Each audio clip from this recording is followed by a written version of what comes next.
We'll give you guys a. When you guys are ready, let me know. Oh, hold on. We have a. We have to one more minute. The chair next to me is empty. Oh, I thought, I thought there was a judge I'm waiting for. There's no one there. It's the ghost judge. Okay, so I was really like waiting.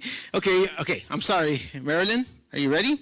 Yeah. Okay, I'll give at the end of the countdown. We'll start the timer. Okay, 3, 2, 1. Hello, my name is Vanessa Jang Bahadur, and I was the Chief of Research. Hello, I'm Christopher Tang, and I was the lead software developer. My name is AJ Saki-Lion. I was a team leader and 3D model developer, and we have a fourth team member, Hannah Harwood, who is unable to attend today because she'll be attending the Naval Academy in a few days. And we are the Eastern Technical High School NEDC team. Representing Maryland. This is Craig Bourne, a close family friend of mine for 9 years now. He lost sight in his left eye right when he turned 15 and his right eye when he turned 21. And until now, he's been using his dog, Ollie, to get around independently. However, recently, Ollie passed away, and he had to rely again on his family members and depend on them to get around new environments. Now, although this product was designed with him in mind, this is a product for more than 3.4 million Americans over the age of 40 that are visually impaired, according to the CDC. Hearing about Mr. Bourne's story, we decided to make something that would make traveling to new places easier. So we wanted to focus on making a product that was easy to use and that would enhance the current mobility aid so there wouldn't be much relearning involved for the user. This is our design that we created using those criteria. After fully understanding the problem, we approached our design using the human-centered design approach to ensure that we created a device that met the criteria of Mr. Bourne. This included researching the Americans with Disabilities Act and ensuring that our device met with the standards of how to aid those with disabilities. Mr. Bourne currently uses a traditional cane, so we would like to create a device that acted as an extension. And the current cane only detects waist down level obstacles, so we wanted to include something that would add the eye level detection.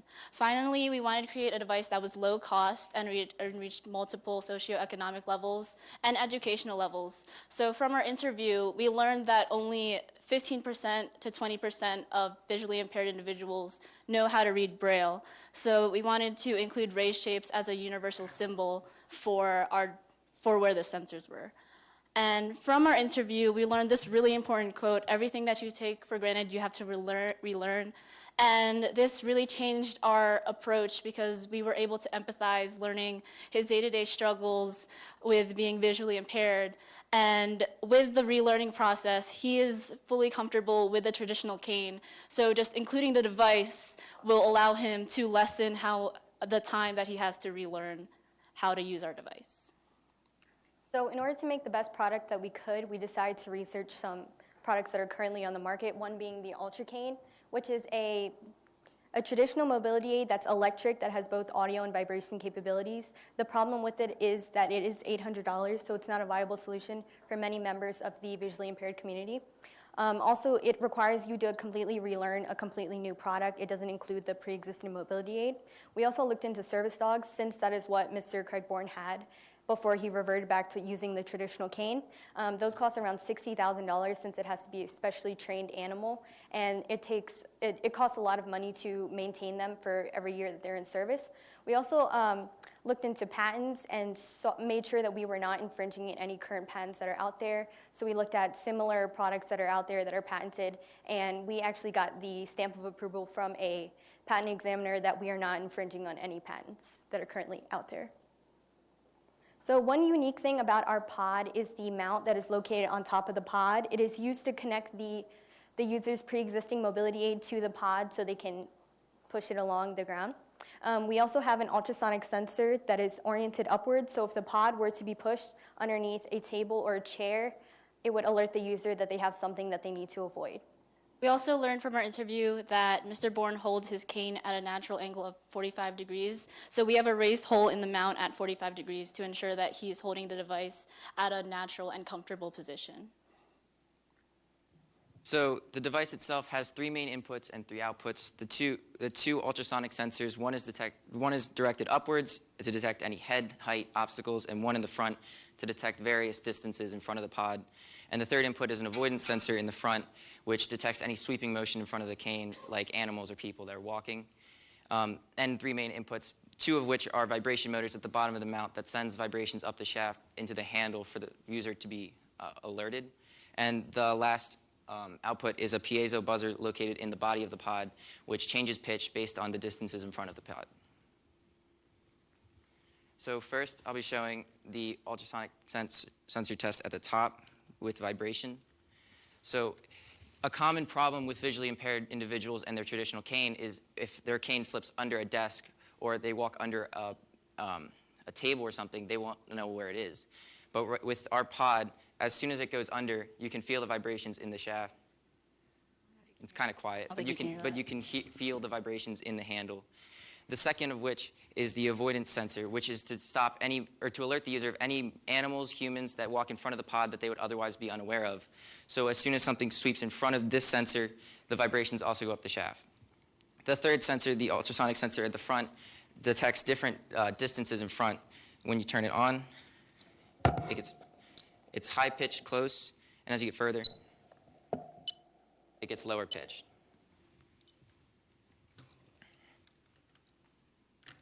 So this is our current design, but if we were to continue development, we would try to downsize further and implement the same technology onto a hat, which was a suggestion by Mr. Bourne. That would just be a lot easier for the person to use since you just throw in the hat and you would go on your way. Also, from the first iteration, which is shown here, this is the original shell that we had. This is about 2.7 pounds, and we downsized it to about 1.2 pounds, so that's a very significant downsize. We also included these rafts, which help customize the pod based on height. So when AJ was trying the pod before we even had the rafts on, it was the perfect height for her, but when Chris was trying it, it wasn't very comfortable since he is taller. So we decided to include something that would help raise it off the ground and make it more comfortable for the clients who are taller. With our current design in mind, we developed our market analysis. This included looking at our target demographic and developing a price point. Right now, our price is at $75, which is reasonable enough considering that the production costs of our design is at $50. But as Anessa mentioned, we are planning on downsizing, and mass producing will also downsize that production cost, and we'd be able to lower that price. Our target demographic of visually impaired individuals, according to the National Federation for the Blind, make a median annual earning of $38,000, which is not a lot. So we'd have to lower the price significantly to allow a variety level of socioeconomic, a very socioeconomic level individual, and to allow more individuals to be helped by our device. Finally, we incurred a barrier to our marketing plan, and this included advertising. The typical visual aids, visual advertisements, and billboards are not practical for a device that's targeted toward visually impaired individuals. So with that in mind, we created our marketing plan. And this included initial marketing testing from the start states, as they have the most densely populated amount of visual impaired individuals. And from there, from our market testing, by sending prototypes to those states, we'd receive more feedback and adjust our design accordingly.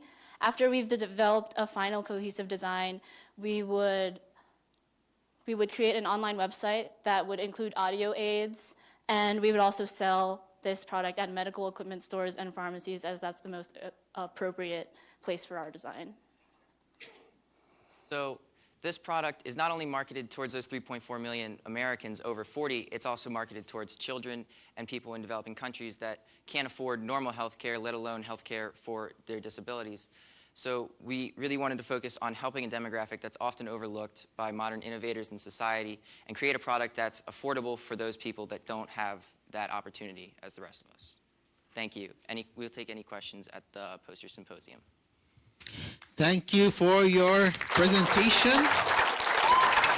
Our team from Maryland. And there is no question and answer time right now. So you are done. Yes, indeed. Well, thank you for that wonderful presentation, demonstration. Our next team after Maryland is our team from Utah. Utah, indeed.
really, have a cactus cooler. They're really refreshing.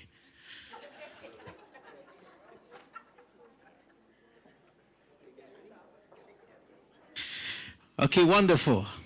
Once again, our team from Utah High School. Give them a round of applause this afternoon. Are you guys ready? Let's give you the countdown. At the end of the countdown, the timer will begin. 3, 2, 1. Hi, my name is Vincent Cheng. I'm Jeff Chen. I'm Sun Young Kwan. I'm Daniel Liu. We represent Skyline High School from Salt Lake City, Utah, and this is our energy efficient soil moisture meter. Utah is the second driest state in the nation during summer months, receiving only 0.75 inches of rainfall, which is 4 times less than the national average of 3 inches per summer month. In addition, Utah also has the second highest growth rate in the nation in the past decade, with 14.4% increase in population, which has led to a 17.6% increase in urban sprawl. This increase has also led in the increase in the number of lawns, resulting in an increase in the usage of water. In fact, over 40% of water usage in Utah goes towards lawns. Research. How much water is being used to water lawns? In the US alone, over 9 billion gallons of water are used per day. To put that into perspective, that's 14,000 Olympic-sized swimming pools that can be filled with that amount of water. How much water are we wasting? In order to answer that question, we completed a simple random sample of our neighbors, 25 of them, who are also our clients. We asked them how frequently they water their lawns, and the results showed that on average, our neighbors water their lawns about 105 minutes per week, which is far too long. In fact, 30% more than the recommended 75 minutes. However, they also did express their willingness to learn how to water their lawn, which our device will help them do. There are other current solutions on the market, such as a traditional soil moisture probe, that are very cheap, only $10 to $15. However, they offer numerical values which are meaningless to all the consumers. There are other Bluetooth devices out there, but as you can see, they offer limited functionality compared to ours, and they're very expensive, upwards of $300. There are other wireless networking systems like ours, but they are extremely expensive, up to $700, and have less features and cannot detect watering frequency. Our main consumer segment are middle-class homeowners because they all have property and would like to maintain the condition of it, and most of them would like to help maintain the environment. And the low cost of our product makes it affordable to anyone that owns property. There are approximately 15 million middle-class households in the 10 dry states in America, which means our consumer base is incredibly large. Our solution to all of these problems is to create a multifunctional water level monitoring device. Our first prototype was able to connect to a Bluetooth app, and it was also able to roughly predict how frequently a lawn should be watered. However, there were many power issues, and Arduino used a pack of AA batteries in just 4 days, and there was no permanent data tracking. To fix these issues, we created a second prototype. This prototype had 6-volt solar panels to provide a consistent source of power to the Arduino throughout the summer. We also added a micro SD card reader for permanent data storage. We massively expanded our design for our third prototype, which is the design we have here today. We created a customizable ad hoc network of different probes that could be placed throughout a person's lawn. We have 3 soil moisture probes and 1 weather station probe with us today. These soil moisture probes can detect the soil moisture, and the weather station probe can detect the temperature, humidity, and the pressure. We also added the ability to automate the home irrigation system. By using a few relays, we are able to turn on the irrigation zones of a person's lawn whenever the soil moisture falls below a certain threshold. For example, I can turn on a solenoid valve right here. We also created customized PCBs for our soil moisture probes, and this allows us to cut down on the size and also remove all of the wires, increasing the speed of mass production. In order to refine our information theory and signal processing of our product, we decided to measure the rate of evapotranspiration of soil at a variety of different temperatures and humidities. We used 6-inch tubs of soils to match the actual depth of grass roots to simulate a person's lawn. By using these results, we were able to create a relatively accurate formula for calculating how frequently a person should water their lawn for. We placed our prototypes into 5 irrigation zones to measure how much they would water the lawn. We found that our prototype watered the lawn 72.6 minutes less than our neighbors while maintaining a green and sturdy grass structure. We then ran several significance tests, and the resulting p-values were all negligible, meaning that we have statistically significant evidence that our products do save water. Advantages. Some advantages of our product include a low manufacturing price. It starts at $36. With a 20% markup, that price rises to $45. In comparison to other companies, this gives us a massive competitive edge as we are able to sell our product at a very low price while making significant profit. In addition, our prototype is very easy to expand. Each of these probes only cost around $5 to make, and you can expand it up to 3,000 probes. Also, our product teaches homeowners how to water their lawns, when and how, which reduces their water usage, reducing their environmental impact. Additionally, it also reduces their water bill. We found that on average, a homeowner could save around $60 to $200 per summer month. Finally, our product at market price is 16 times cheaper than our closest competitor. Here are some more advantages to our solution. We have our very own working customized Bluetooth app that's extremely easy to use and read, as well as being a convenient way for displaying data. Our product runs entirely on renewable energy. It's multifunctional, having more sensors and information than any other product on the market, as well as being durable and having an unobtrusive design. After analyzing our data and calculating the return on investment for our device, we find that we can save we find that if our device is used in the 10 driest states of America, we can save over 100 billion gallons of water every summer. Furthermore, when taking into consideration other factors such as the energy required to purify and transport water, we find that we can reduce over 200,000 tons of carbon dioxide emissions that comes from the burning of coal to generate electricity. Next steps. Our product is entering a monopolistic competition market, which means that there are very low barriers of entry, which is beneficial to us. Our market size is also fairly large at over 15 million potential consumers.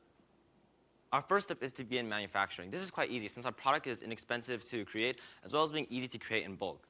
These qualities come from our custom-made PCBs, as my colleague mentioned earlier. Our second step is to gain more investors to increase our funding. And our third step is to start distributing our product. We can either create our own online website for pre-orders or partnering up with the retailers to make the distribution of our product significantly easier. Marketing plan. Our marketing plan consists of several different steps. First, creating a custom website. This website will house information about our product, pictures about our product. It will also allow the consumer to order online and leave reviews. These reviews will be extremely valuable to us as we can use them to further improve our product. Secondly, SEOs or search engine optimization. This will help our product page be among the top of relevant searches, increasing the chance that potential consumers can find our product more easily. Thirdly, a large social media presence on multiple platforms will allow the word to get out about our product and publicize our product. Here are some improvements we could have to our product soon. We could have battery life indicators to let the consumer know when the battery life of our soil moisture probes are running low. We could bring the app for iOS devices to allow for 1.3 billion more devices to use our product. And we can add ammonium nitrate sensors so the consumer can measure the amount of fertilizer in their lawn. Now we would like to start our demonstration. If you could please turn on the dock cam. As you can see right here, this is the homepage of the app with stations 1 through 3. You can see soil moisture level percentages for each of the irrigation zone that the stations are in, as you can see right here, the condition of the soil, perfect, dry, or wet, as well as how frequently you should water the station for 1/2 inch every this many days. Next, we have the More Info tab. You can see the air humidity percentage as well as the temperature for indoors and outdoors. There's a rain information tab with the rain percentage below, and it tells you whether it's heavily raining, moderate raining, or if there's no rain. Next, we have our help page, which tells you the instructions for use for our product, as well as some information on lawn care. Lastly, we have our statistics page for our Arduino app. It tells you the history of your lawn care by showing you the soil moisture level percentages for the past 7 days for all 3 stations, as well as your overall lawn condition. Now I'll hit the update button. As you can see right here, it updated, the Arduino sent in data to the app, and you can see it's displayed in a very easy to read and convenient way. Now my colleagues will fill it with water.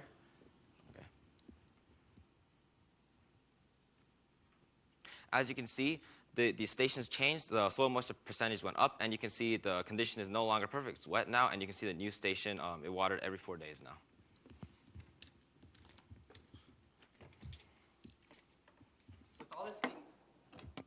With all this being said, the Bluetooth app is not the only way of displaying the information. On our home hub, we have a 16:2 LCD screen, which by default will show the time and temperature. However, as you can see, when there's a zone that is too dry, it will be displayed on the home hub. And the greatest thing about this is one of our settings will fully automate the system, meaning you won't even have to think about watering your lawn, and all the dry zones will be watered. In conclusion, our product provides undeniable value for a very low price. It is very, very functional. It is very expandable. Has a huge potential return on investment. Helps the environment very largely, and also is the most effective solution to the growing water problem. As the threat of droughts grows every year, we believe it is only a matter of time before our product becomes a necessity for all homeowners. Thank you. Thank you for the wonderful presentation. Our team from Utah. Fantastic. I mean, all right. So we are almost right on schedule. The next team that will be going up is our team from the beautiful state of New Mexico. Yes. Oh, yeah, there, yeah. Give them some love. Give them some love.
So good, as they stand up there in their wonderful way. Yeah, it is wonderful, yes. So more facts about the beautiful city of Tucson. Apparently, the University of Arizona was founded. When do you think it was founded, this university we're in right now? How many things it's before 1900 or after? Who says before 1900? After 1900. Okay, so if you're before 1900, that is correct. It was actually founded in 1891. It's very old. Doesn't look old, but. And apparently it was founded 21 years before Arizona even became a state. So before Arizona existed as a state, you had the University of Arizona. I heard that Arizona State was founded in 1890, though. That's what I heard. No, I think Arizona State's actually newer. And apparently, I didn't notice, but apparently, if you go to the, if you go on, let's see what it says here. There's an underpass called the 4th Avenue Underpass. There are 7,000 tiles bearing black and white portraits of the 21st century Tucsonians. Tucsonians lining the wall of this underpass. So 4th Avenue is not too far from here. 7,000 tiles. That's pretty neat. Over in California, we have something similar, but it's not as neat. In San Luis Obispo, there's an alley. In Central California, the walls are covered with gum.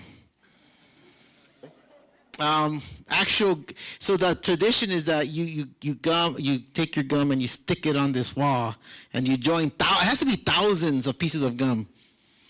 It's just gross. So just the difference between California and Arizona. Arizona has portraits. We have spit, basically, on the wall. Worship. So if you ever are in San Luis Obispo, it's a beautiful place. Go and stick your gum on the wall. Okay. Judges, are we ready? Wonderful. All right. Are you ready up there? New Mexico. Once again, our high school team from New Mexico. Give them a round of applause.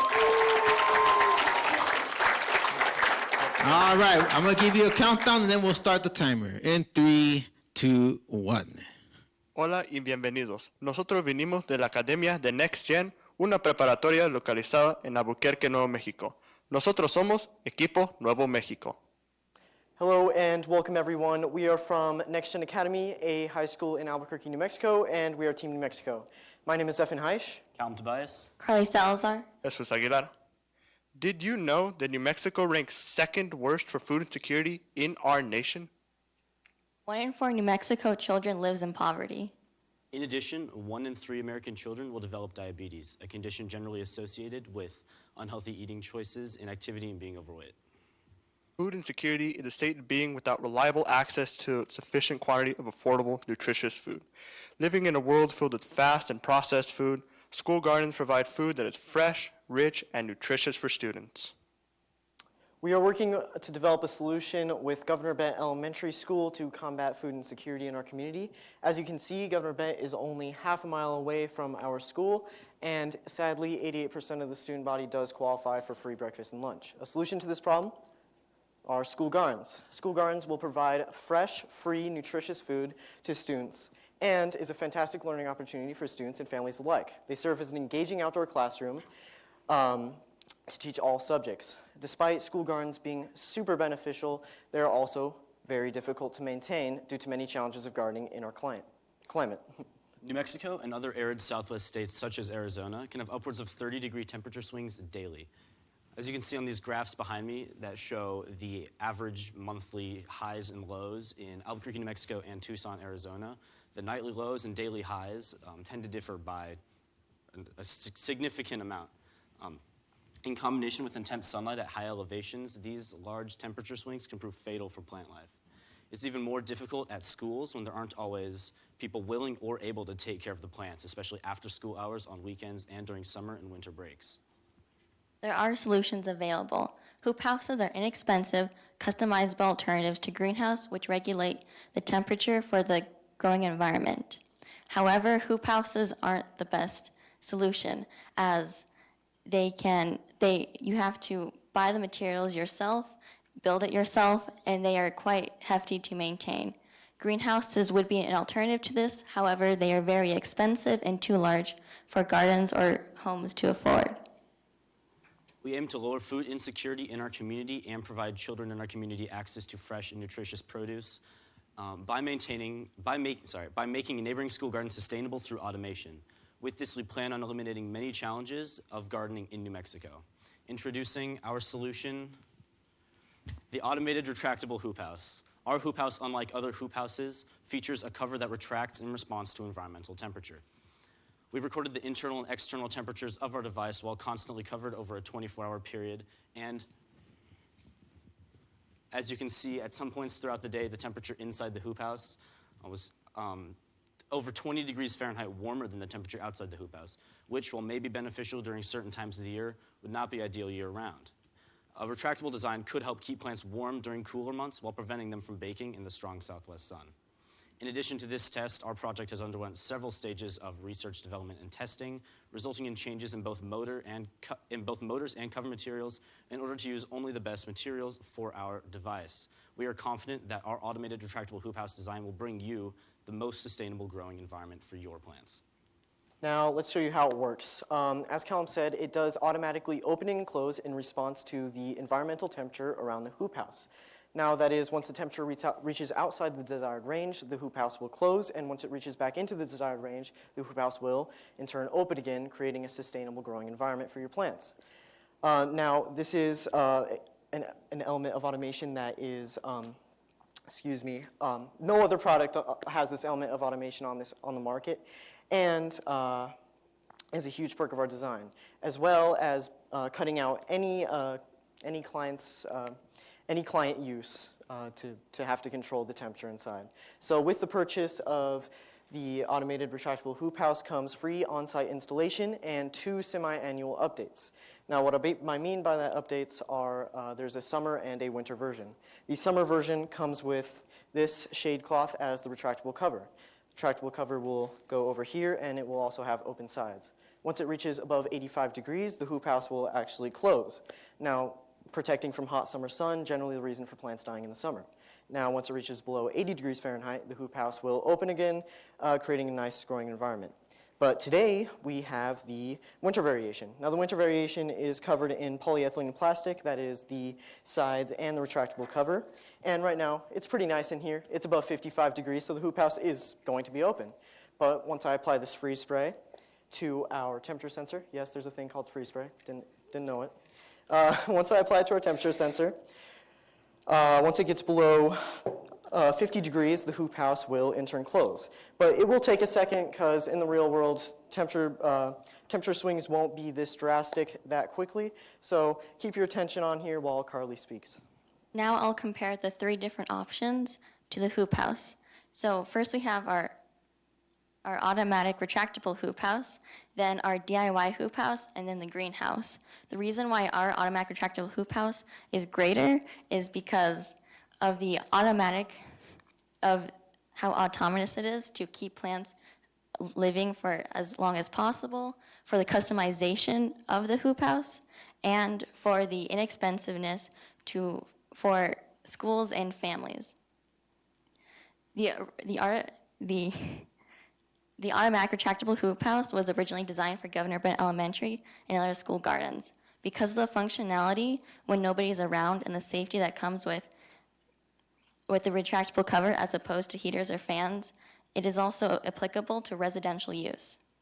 We plan to market to the 139 schools for Albuquerque Public Schools, and we will plan on reaching families through flyers and PTA involvement. There's over 85,000 students in APS, and we want all of them, or we can have them reach out to their families and bring the automatic retractable hoop house into their own backyard, exponentially expanding past our initial market of school gardens. Many families in the desert Southwest are constantly having their plants die in the hot summer sun, waiting until the last freeze in May to start up their garden, only to be 90 degrees the next day. Our hoop house will make your gardening successful. The automatic retractable hoop house is the best solution. Sold online and at local gardening suppliers for $289.99 or 6 easy installments of $49.99. Our automated retractable hoop house is adaptable to the client's every need by adjusting variables such as size and retracting temperatures based on climate and garden type. Now, the price at around $290 is based on the estimated price of materials and labor for a 6-foot by 6-foot hoop house at $200. With a markup percentage of 45%, you are looking at the low price of $289.99. Our automated retractable hoop house is affordable and the perfect fit for schools and communities alike. In the future, we plan on bettering the weather resistance of our device and adding a solar panel, such as this, so you don't have to charge the batteries, making the hoop house more eco-friendly. We also plan on implementing humidity sensor as an input to the device, opening and closing in the case of rain. We are helping our community by combating food insecurity by creating a sustainable garden for your backyard. Thank you all for listening, and we hope that each and every one of you will join us in making gardening simple. Thank you. Thank you, New Mexico, for your presentation. Like the exclamation point. Simple. All right, so the next team is the team from the home team of Arizona. So you may get ready to go up on the platform stage.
Let me see. Are we? Let me make sure that we are. Oh yeah, we're actually 3 minutes over. Okay, great. So I'm gonna give you a countdown, and then we're gonna start the time. Okay? You guys ready? All right, here we go. 3, 2, 1. Wow, what a beautiful salad. I wish I could grow my own garden, but I live in an apartment and, I don't have the space for that. And with the rising cost of homes going up every single year, I just don't think I'll ever have the space. But Gina, you can grow your own vegetables within your apartment. How? With this. Hello, my name is Nadira Mitchell. I'm Regina Katri. I'm Moses Osuna. We're from Tucson High in Arizona, and our project is a cost-effective hydroponics system.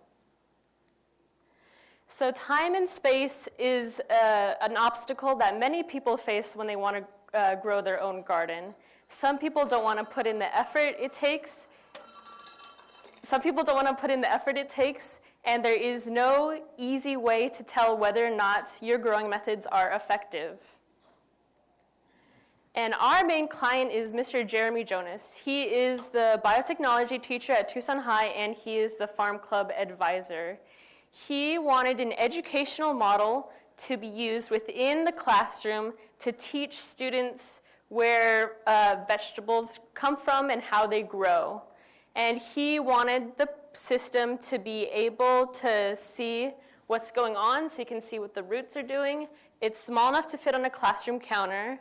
It's easy to assemble, and it's self-sufficient. It runs on its own, and it is under $100. So our solution is a compact system where people can use without worrying about the maintenance of the plants. A hydroponic system is a system that grows plants without the use of soil. They just are maintained within a nutrient-rich water. So our hydroponic system saves time, saves money, and saves resources. So the basis of our hydroponic system is an ebb and flow system, or flow and drain. So basically what that means is that the water and nutrients cycle from the reservoir down here to the plant tray and back. So it's just a constant cycle. And basically we do that with water pumps, floats, and dosage pumps. So you might ask, well, why is ebb and flow so special? Why did we decide to use that? So the reason why is because, well, first of all, it allows all the nutrients that's on the bottom to go up to the plants instead of just staying on the bottom where it normally would if we had water like this. Not only that, but it promotes oxygenation. Not to mention that we also have an air stone here, which also helps with oxygen. So compared to our first prototype, we made ours a lot smaller. We also have containers for electronics because before they were all exposed. And now we are utilizing dosage pumps for pH. So some of the things that our hydroponics does in terms of data is implement pH sensors and an SD card. So the pH sensor sends the pH values to the Arduino. The Arduino reads it and says, okay, is it above 7 or is it below 6? And basically what it does, if it does detect any of that, we have dosage pumps right here. And so basically what they are supposed to do is that they're supposed to pump 2 milliliters of either pH up or down. And pH up and down are just solutions that quite literally raise or lower the pH. So over 200,000 people daily are added to the world food demand. And by 2022, the hydroponics net worth is estimated to be about $27.29 billion, which means that we will have a lot of people to invest into our prototype in the future. You're probably wondering, why hydroponics? Well, compared to more traditional growing methods, hydroponics has a higher plant yield and a higher growth rate. It also saves resources like water, and pesticide usage and soil usage is eliminated. Our system utilizes a pH sensor, like Moses says, and we're one of the first to market that into a hydroponic system. It's simple, easy to use. The client only really has to change the water about once a month. And the design is fairly simple as well, which beats its large and bulky competitors, which we'll get into the next slide. So we compared our system to the most popular hydroponic systems on the market, the first one being the Jiffy JH Grow. As you can see, it's only $45, but its price shows in the quality of the product.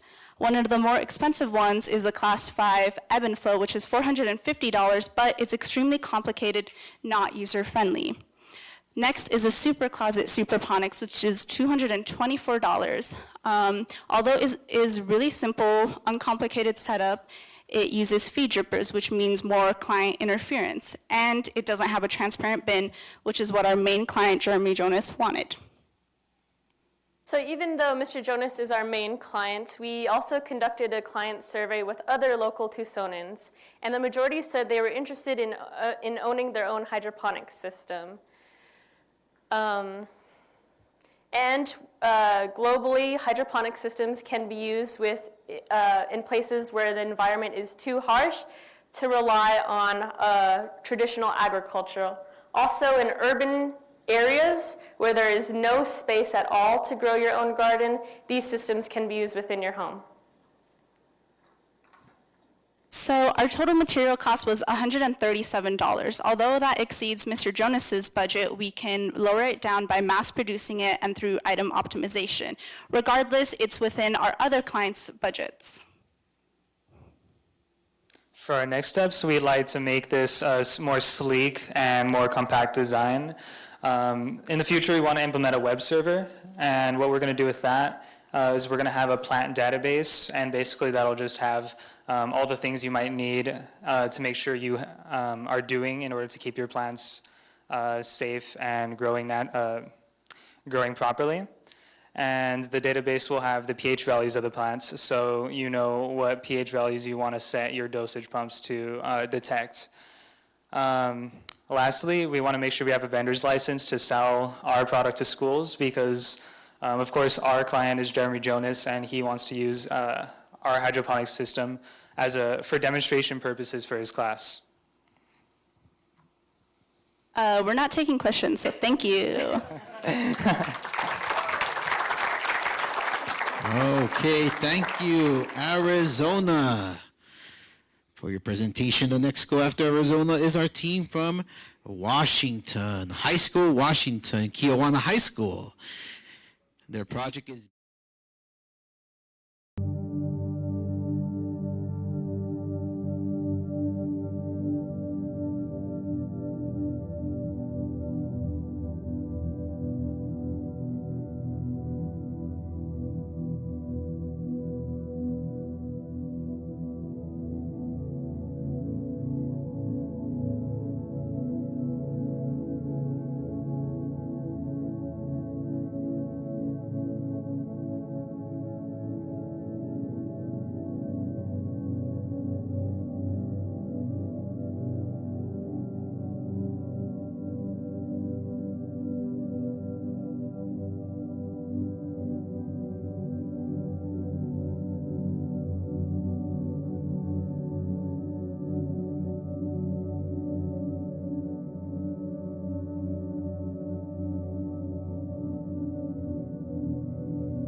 All right, let's give you guys 1 more minute so you can be right on schedule.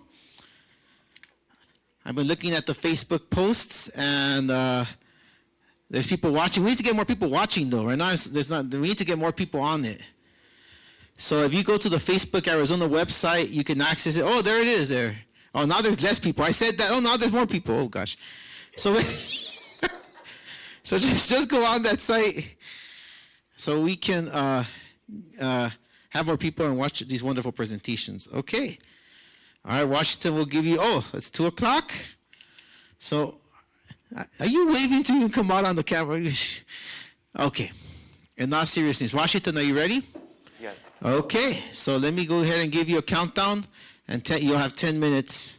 All right, after the countdown, the time will begin, and you may begin your presentation. Okay, we will begin in 3, 2, 1. Hello, we are Lag Unlimited, and this is our product, Be Safe. We are from Washington Mesa.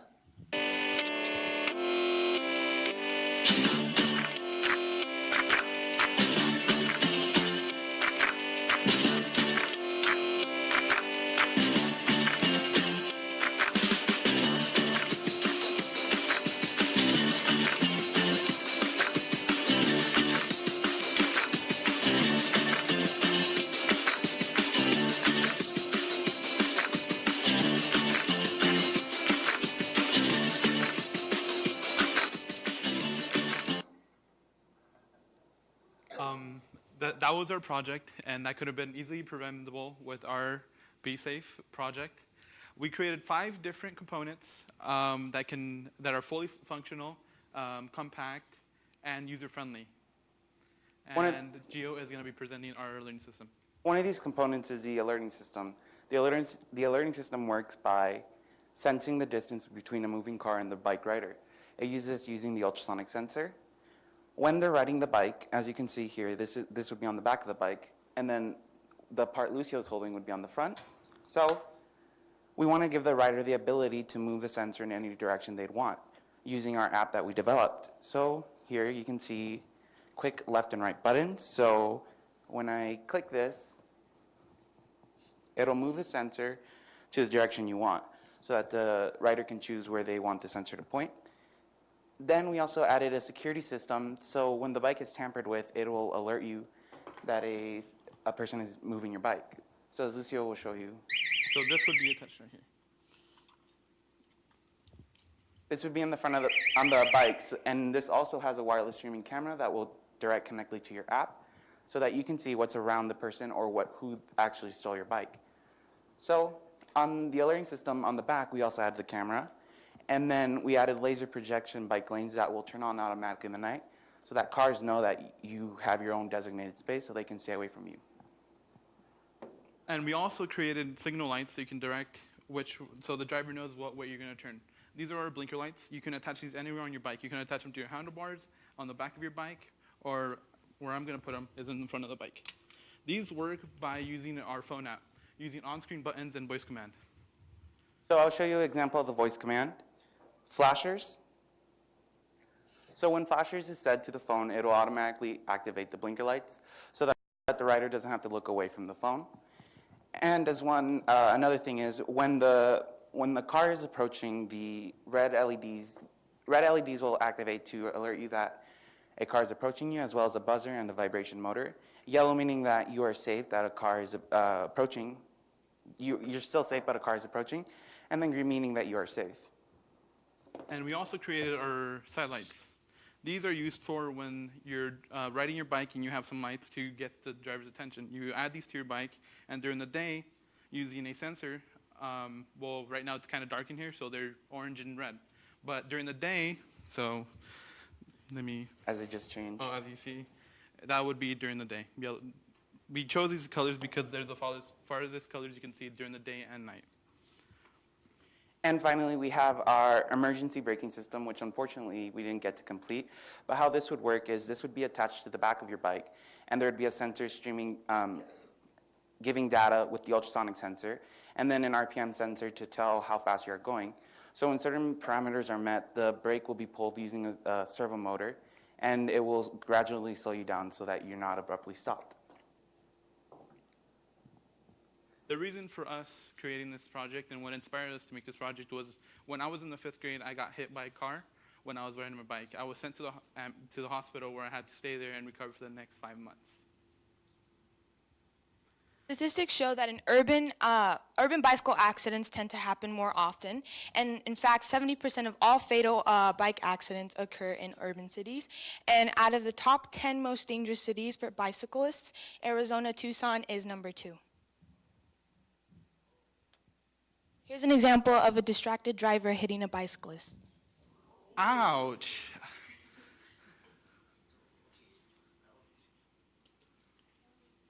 So there's approximately about 45 million bike riders in the USA. That makes up 15% of the US population. What we're trying to do here is reduce the number of accidents that happen per year. One product that's similar to ours is the Varia rear view radar. After constructing our prototype, we turned to our local community to see whether or not our product would ease the concern of bicycle safety in our community. What we want to do is focus this product more towards local bike shops around our community, as well as adult bike riders who would like to invest in safety products. Our product is designed to meet the criteria of their clients' needs and their safety. One example that adds on to that is the price. Our product is a lot more affordable compared to other products out in the market, whether if it's just one component or the full bike itself. Also, our product is very easy to use. All you have to do is attach any product onto the bike and turn it on. Our product is also completely sustainable with solar panel energy as well as mechanical energy. And we believe our product is innovative because we came up with the idea from scratch, and we wanted to implement the technology in cars to bicycles. Our competition. Yeah, there's so many bicycles out there that can do all these things, but the price is what we're trying to make it a balance with. For example, these two companies that produce the VanMoof Smart Bike and the LeEco Super Bike, they're very expensive for their starting point, and as well, you have to purchase the full bike itself. You can't just buy that one product because it is implemented into it. On the opposite compared to ours it's more versatile compared to those, and as well as it's more affordable. And this would meet our clients' needs because it would be easier for them to use, and it's also well in their budget if they have one. So we want to target adult bike riders looking for safety products, and we want to sell our product on our company website, which Leslie designed. Our company website, which you judges have there with you, has 2 different tabs. The first tab is the homepage, which is displayed on the screen, and that has our team information as well as the possible locations where you can implement these components. And our second tab is our products page, where our customers or potential customers could purchase our products, whether if it's separately or if it's in a bundle pricing. We plan to advertise to potential buyers by using targeted ads, social media, and our company website that Leslie had just mentioned, as well as bundle pricing at $400. And our production cost is a little under $350, which leaves us a 12.5% profit. And the reason being is because if you were to purchase each device on its own, in the long run, it's more expensive, whereas the $400 pricing bundle is less expensive. Our mission is to provide a safer environment for recreational cyclists. In 8 months, we want to reach 20% of our demographic, and then in 3 years, we want to make a profit off Be Safe, and then in 5 years, we want to reach 50% of our demographic being adult bike riders. So if we continue with this project and further develop, we want to get into making it cheaper and making it more available for everybody. And the reason for this is because we believe that everyone deserves to be safe. Okay, thank you. Team Washington, be safe. I think they said Tucson was a dangerous place to ride bikes. Is that what you guys said, Tucson? Yeah, Number 2 in the top 10 dangerous cities for bicyclists. Who was number 1? Albuquerque, New Mexico. Oh, boy. Oh, you guys are making friends here. I keep forgetting. I would never have thought Albuquerque, honestly. I mean, it's all those California transplants that go to Albuquerque is why the driving is what it is. All right, so our next team that's getting ready as we speak is a team from California, from Oxnard High School.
All right.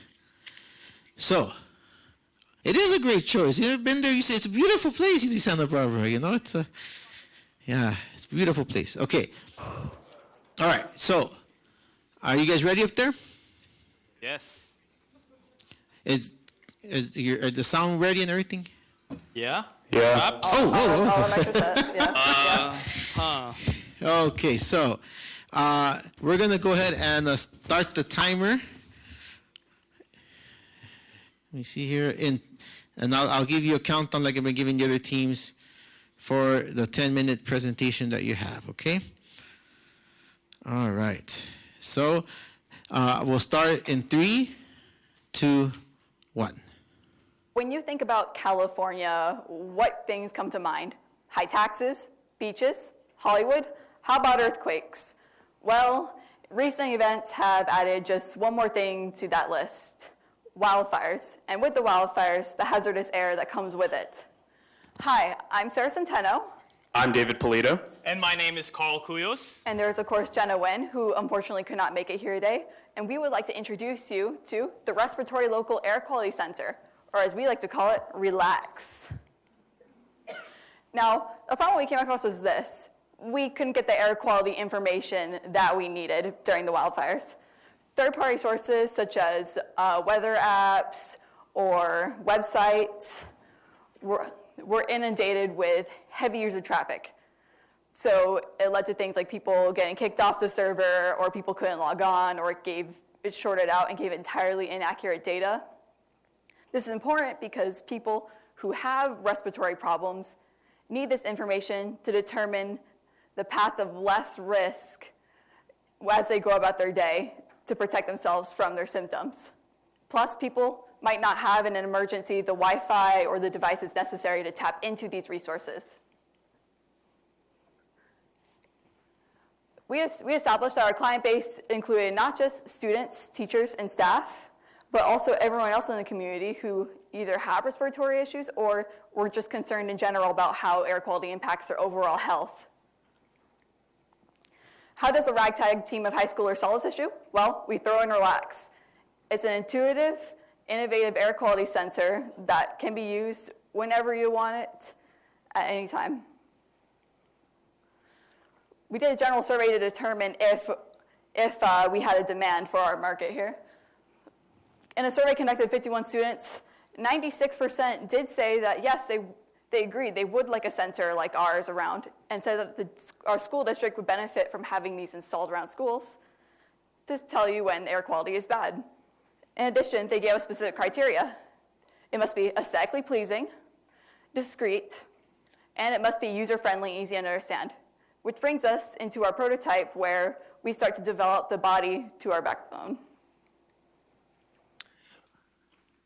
So, as Sarah mentioned, we had a variety of client needs that we needed to meet while developing this sensor. So we used that as a guideline when it came time to actually start developing a prototype. So one of the things that, you need when starting an air sensor is air sensors. So our device actually has 2 on board. We have a gas sensor capable of actually detecting chemicals in the air, such as your liquefied gas, coal gas, and carbon monoxide. And we have a PM 2.5 sensor capable of detecting any particulate matter, such as ash or dust, in the air. This gives us and clients a wide range of different matters of which to be able to quantify and provide info for in regards to air quality measurements. The device seen here also has Bluetooth compatibility with a companion app, which we developed. If clients ever have a need to look at a real-time graph of air quality coming from the sensor through the Arduino to here, they can do so. However, it isn't necessary to run the app, as a series of lights and sounds are all you need to actually get information about air quality from the device itself. So, on the device, we have the gas sensor, which is linked to an alarm. The alarm is triggered when levels of chemicals in the air are approaching a dangerous level, of which is harmful to people in the area. So the sensor works when being triggered by any of the aforementioned chemicals, and when triggered at that level, the sensor goes off. The light that you see in the front is connected to a PM2.5 sensor. It gives you your air quality data in ranges. So if air quality is good, the light goes green. If air quality is moderate, the light goes yellow. If air quality is really bad, the light goes red. A very simple and intuitive method for giving that information to our client base. So now we can hit those 3 points Sarah mentioned earlier. We need a product that is aesthetically pleasing, discreet, and user-friendly. As you can see on the table before you from our past prototypes, we have a wide range of colors of which we can use and to create a customizable and personalized product, along with more colors that we could potentially add in the future. We also have decals on the front of this device, adding a bit more of that personal taste that our clients are looking for. So they will feel a bit more comfortable taking this out in public. It's also discreet. It's really small, so you can put it in a bag, put it in a purse, you can hook it onto your belt like I just had right now, and you can take it around. It doesn't get in the way, and it's not a nuisance at all. It's very light. It's also user-friendly. The aforementioned lights are a very easy and understandable way for anyone to be able to use the device effectively, get that information that they need about air quality really easily, and it's ready to use out of the box. It requires no calibration once you open it because it already has all the data it needs and all the values and intervals that it needs to make those calls about air quality. All you have to do is take it out and turn on the on switch. So let's talk about our past prototypes. Before you, we have version 1.0. It's a 4x4, very bulky, very ugly looking thing that you would never want to carry around with you. Kind of a hassle to carry around. Use an Arduino Uno, 3 LEDs, and 2 gas sensors. So we were limited in terms of what we were actually detecting. In version 2, we have a much smaller, much more compact prototype. This is actually using an Arduino Pro Mini, allowing us to become more compact, using 1 LED and including a PM2.5 sensor that allows it to broaden the range of detectable gases. However, it does use a lot of messy wiring, so it couldn't be as compact as we knew it could be. Version 3.0 actually uses an integrated circuit board, which we've developed, that allows the size to be much more compact and potentially go even much smaller with the use of future products. So, with that being said, how does this prototype compare to actual air sensors on the market? Well, how does it really compare to the market? Well, we organized a trade table for this. And so, as you can see over here, we listed our top 3 competitors, Foodbot, AwareGlow, and Atmotube. As my colleague has explained already, these are the features that we have: portability, audible, visual alerts, Bluetooth connectivity, user-controlled power. And so with all that, as you can see, some of our competitors don't even have it or just have 1 or 2 of them. As you can see, we're already in par in the market, or maybe even better than them. We also have a power source, which means a rechargeable power source, which means that this is long-lasting. Some of them have to be plugged into a wall, so they're stuck in one location. Our device plans to be able to, well, our plan with our device is that we can use this anywhere or everywhere we can. This device can also be used just immediately because it does not require any calibration at all. We, the manufacturers, calibrate this ourselves. And so, how do we actually bring this to the market? Well, by making a market analysis, of course. So according to our research, the air quality monitoring industry is projected to go to a $4.9 billion industry by 2020.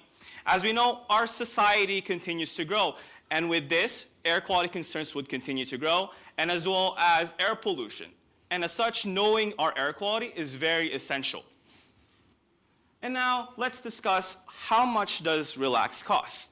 Well, right now, it's $75 as a retail price. But how did we determine this? We made a budget sheet looking at our materials and employee costs. So the material cost was calculated to about $73, but that was by itself. If we put this into mass production, we're taking into account of true employee costs, which is about 1.4 times the base salary of employees. It is calculated to about $27.69. We calculated gross profit margins. And as such, we knew that we were above the average manufacturer rate, which is about 25% and 35%, as you can see over here. Wholesale margin is 35%. Retail price, if it was sold, is 43%, and self-sale is 63%, making this business very profitable. And how do we expand from this thing? With a marketing plan. So we do partnerships with manufacturers in order to make this much more affordable. We are going to focus our sales into our community, and as well, and finally, is make this iOS compatible, because right now we are limited to the Android. And so with all this, let's bring awareness to poor air quality. And so remember, You know we've got your backs. No need to worry. With Relax. All right, thank you, California. For a presentation was exactly 10 minutes. Let's get it. It actually was exactly 10 minutes. Here. Yeah, go ahead. Just a quick announcement. After Pennsylvania has done their pitch, stay in the room. They're the last pitch, because we do have to make some quick announcements about the poster symposium. It'll take about 2 minutes, and then we'll turn you loose. So after Pennsylvania's done, just stay here, and we'll make a quick announcement. All right, so the fun continues after our presentations. Right now, it's the state of Oregon that is getting ready. Oregon, the geometric state, right?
Okay, good. They're like, just shut up. Okay, we'll do a quick countdown, and then we'll start the time. Are the judges ready? Hello? Okay. So I'll give you a quick countdown, and then the time will officially begin. Once again, ladies and gentlemen, Oregon, the high school team. All right. In 3, 2, 1. Did you know that an average student from kindergarten to 12th grade takes about 112 standardized tests? Imagine a student with test anxiety. This constant pressure can cause them mental, physical, and emotional damage. My name is Melissa. This is Ezra, Ricky, and Connell, and this year we decided to create a test anxiety relief folder. This is our client, Tony. Tony is actually Ricky's brother, and he has a very energetic presence around our team. He loves listening to music, playing basketball, playing video games, but unlike most of his 12-year-old peers, he has test anxiety, which means that during a stressful situation, such as a test, he will have symptoms that include difficulty breathing, rapid heart rate, etc. And as we did more research about this, we found out that this problem was actually more prevalent than we thought. About 36% of students have moderately high to high test anxiety. And this number is only predicted to increase as we put more pressure on standardized tests and student GPAs. So in order to solve this problem, we talked to Tony, and we found out 4 different things that we needed our product to do. The first thing it has to do is to be able to calm the student down during that testing time. We also do not want it to distract any other students that are also taking the test. We do not want it to enable any cheating, such as like an Apple Watch that can be able to calm you down, but it can access the internet. And finally, we don't want it to stand out, because Tony has used other educational aids in the past, such as iPads, but the thing is, because it makes him stand out, he feels self-conscious and does not want to use it. We also did some research on some current market solutions. And so far, the top choices include books, CDs, and apps that are targeted towards meditation and better living lifestyle. But the thing is, that is not going to work for a small kid in a test. And so after doing more research, we found that the top 3 choices would be the M-Wave, the Calmigo, and ChutPoint. But overall, all of these are very bulky and, not to mention, very pricey. So after this early design phase, we came up with the design we have in front of you today. So what this device is going to do is use breathing, guided deep breathing, in order to help calm the student down. So what the user is going to do is strap their finger to this heart rate sensor. So actually during our Mesa day, I was freaking out before a pitch, right? And so I was like, oh, I have this device in front of us. Might as well use it, right? So what I did, is I strapped my finger to this device. After a brief calibration period that you just saw, this light strip activates and begins guiding me through deep breathing. So what this does is the light strip goes out, I breathe in, hold at the top, and then after an excruciating period of time where you're holding your breath in, it begins to go out. So once I decided I had relaxed enough, I took the finger off the device, and after a brief moment where it finishes the loop, it deactivates. I went into that pitch feeling the most relaxed I ever had about a speech, basically in my entire life. So there's more design choices and features that went into this. So first, we chose to use breathing because it's a proven method that we can vary to what the student needs. So our heart rate sensor is taking in data based off their heart rate, which we're using to measure their stress. What this is doing is allowing us to slow or quicken the heart rate or the breathing rate in order to help them calm down faster. So for example, when they're at the start, when they're super nervous, they're going to have a quicker breathing rate to help them catch up and start slowing down. And as the heart rate slows down and they begin to relax, they get the last little bits out of it by having nice, slow breaths. What you also saw here was that blue color was an intentional choice. We chose this because overwhelmingly, among a survey we did, this choice of color was by far the most relaxing. And our client, Tony, chose this color.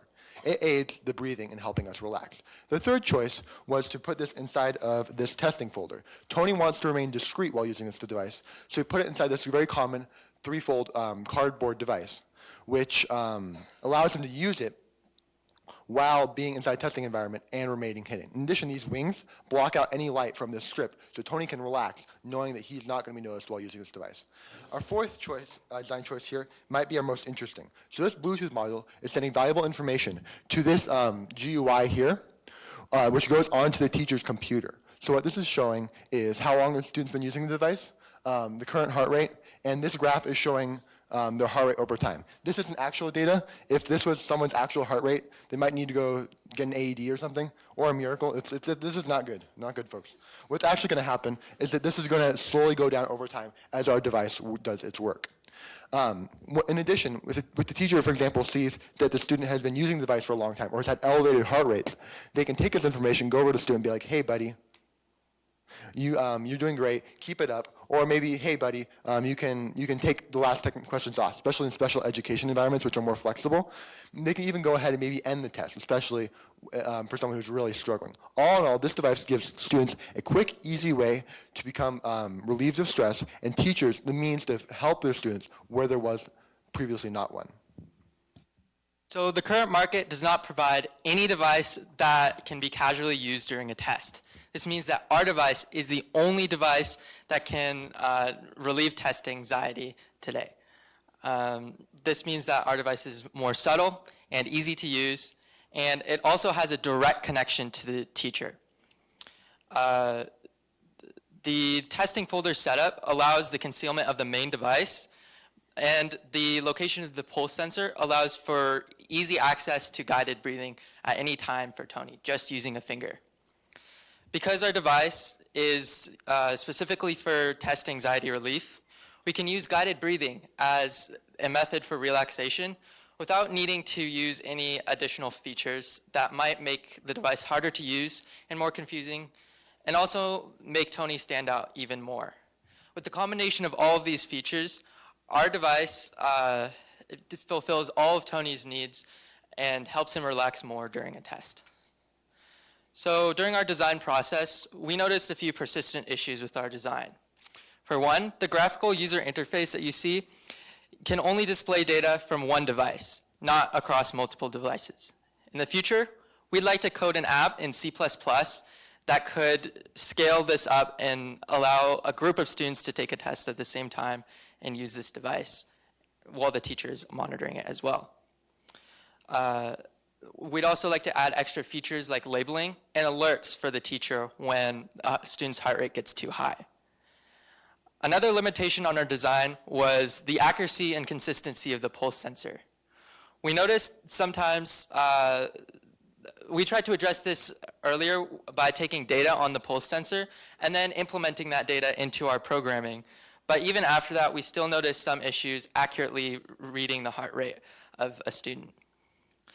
So if given more time and a bigger budget, we'd like to find a more accurate pulse sensor that can still maintains the convenient form factor of the finger strap that you see today.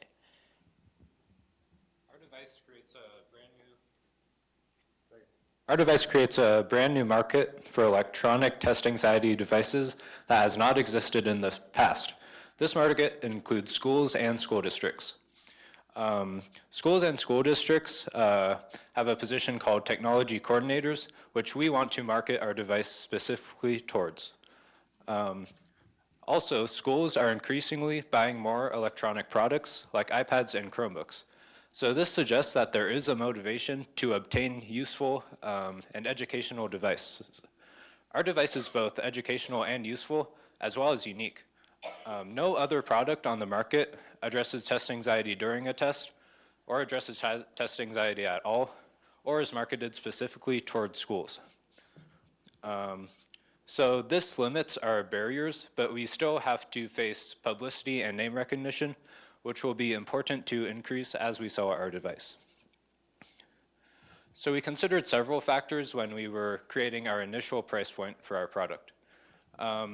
Since our device has no similar competition, we cannot base our price off of other products in the market. So instead, we considered factors that might reduce the cost of the design, like the simplicity of the design and the fact that we're marketing towards schools and school districts, and factors that might raise the price of the design, like the inclusion of the GUI software, and the fact that our device is unique and there are no other devices on the market that address test anxiety during a test. We also had to cover our personal costs, like our production cost of $27.84, along with the potential labor costs, and any unexpected costs that might come about. So we decided to enter the market with an initial cost of $48, which gives us about a $20 profit margin that we can use to cover these unexpected costs, as well as invest more into production to expand our business. So our marketing plan, as I mentioned before, is selling specifically to technology coordinators at the school and district levels. And we are also going to create a website for sales, so schools across the country can buy the test anxiety relief folders. Any student with test anxiety can use this device that we have adapted for Tony.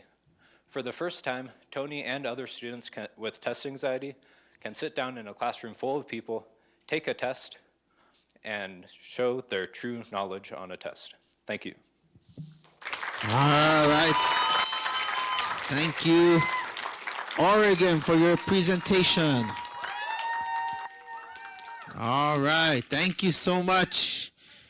All right. The conclusion of their project means that Pennsylvania is up next. And Pennsylvania is the final group for pitches of the afternoon. Remember the instructions, students, after the pitches are done, please remain in your seats for further instructions on your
Okay. Oh, wow. Okay.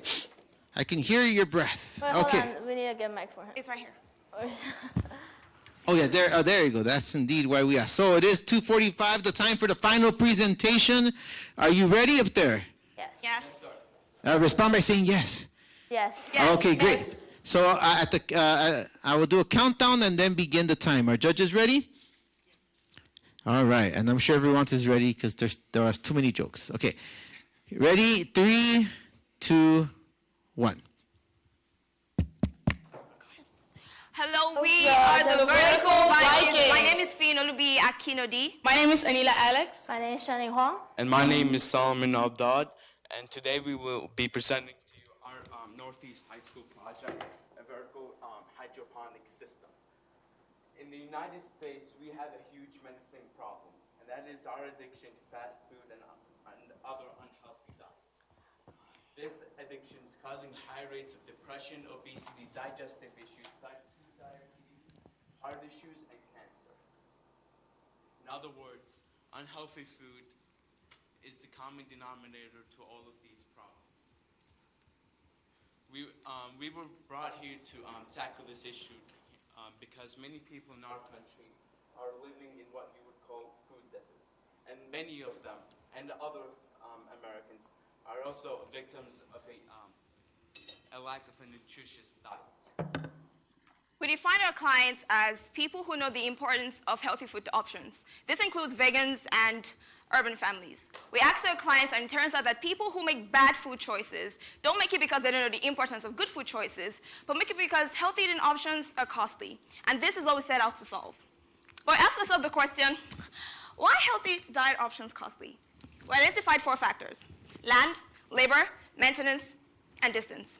It costs a lot for lands that grow typical soil produce. It takes some money to maintain the land, and it takes money to hire laborers to apply maintenance. It also costs a lot of money to move produce from typical farms to retail stores. So when our clients are buying produce from retail stores, they're not just paying for the produce, they're paying for the services that brought the produce to them.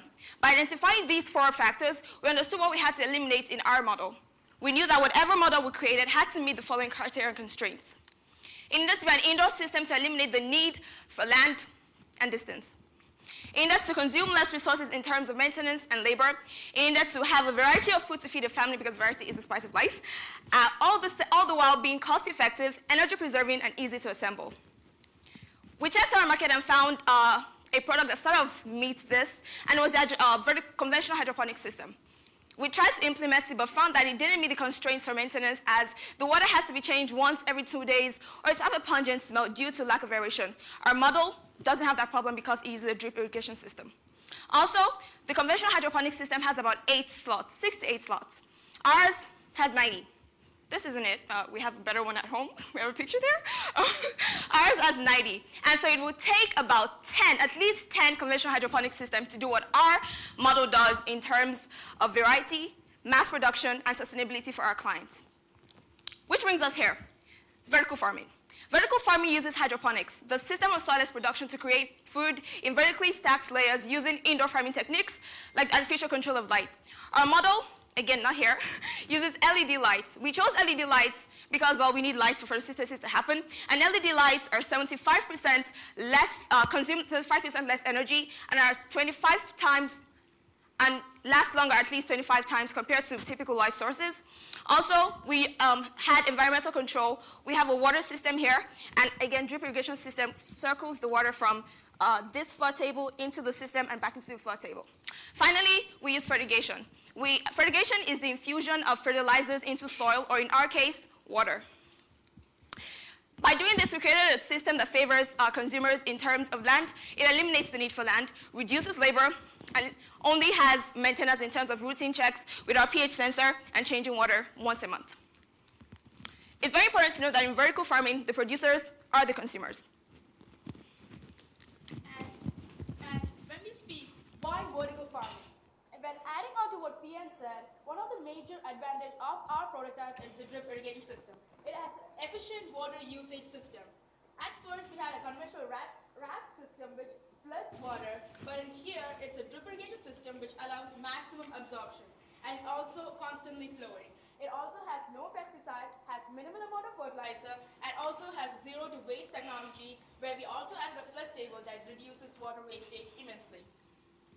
And one of the important pros or environmental impact pros is that it eliminates eutrophication. So eutrophication is the excess amount of nutrients accumulated which impact the plant growth. In our system, it's eliminated since there is no soil in the first place, and also there is a constant flow of water due to the drip irrigation system that also flows or cycles the nutrients. It is also give access to fresh vegetables and opts the family for a healthier lifestyle. And when it comes to our key features of the system, this was the first prototype that we did, and it was a conventional wrap system. It had 8 slots, and we failed to grow plants on it. It is an initial system, whereas our system could grow plants till the whole process, till the whole period of time. And one of the key factors is the vertical towers themselves. It reduces space, even indoor space. Even there will be needed like a 10 buckets of conventional wrap to do to maintain our 90 slots one. And we also had lights around it, curled up, which gives equal amount of light to every slot. And also the flood table, as you could see, maybe the flood table at the bottom, which prevents leakage and also water reduction.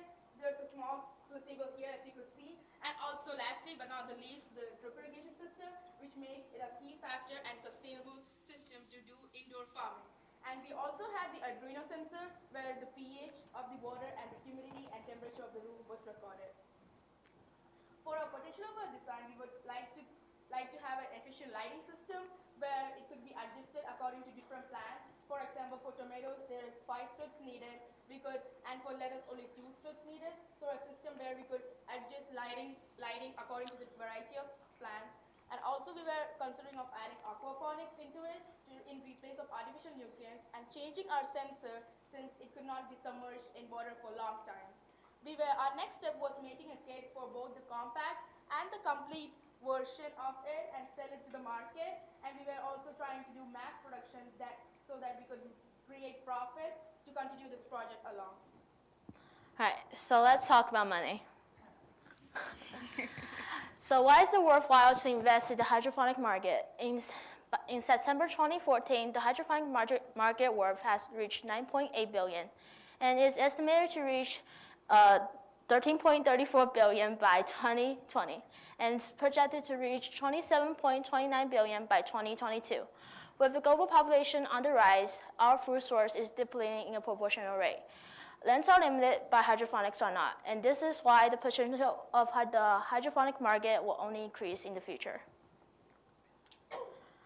So by investigating material price in foreign markets, we realized that by purchasing parts from them will drastically reduce manufacturing price. In addition, as to manufacturing in foreign countries will reduce labor price. And this is how we reach to our retail estimation of the retail price of $249 for our complete kit and $89 for the compact kit. In a survey we conduct among our neighbors in Philadelphia, 78% of the people that we surveyed say that they're interested in purchasing our product because it can sustain long-term usage and is cost-effective in the long run. We conducted a market analysis of the current market solution to the needs of hydroponic. On Amazon, the indoor roof farm is on sale for $247. Although more expensive, our system is made of more quality material and can sustain long-term usage in comparison to their product, which is made of plastic. And since our system has 90 slots, it will yield more product in comparison to what that is. We believe that social media presence is the key to successful marketing. If we were to advertise our product, we would be hiring prominent health influencers to showcase their hydroponics garden, which will increase interest in our potential customers. We will invest in advertisement targeting this men and women aged 20 to 35. Study has shown that this age group care most about healthy lifestyles. We will also make campaigns for affordable lifestyle, which is what we're trying to sell here. And lastly, and most importantly, we believe that quality is advertisement itself. Thank you. We are the Vertical Vikings, and we believe the future It starts starts now. now. Great job, Pennsylvania. That is the final pitch for today. Yay. So congratulations. Give one last round of applause to all of our student teams for their pitches. Went up there bravely and gave their pitches.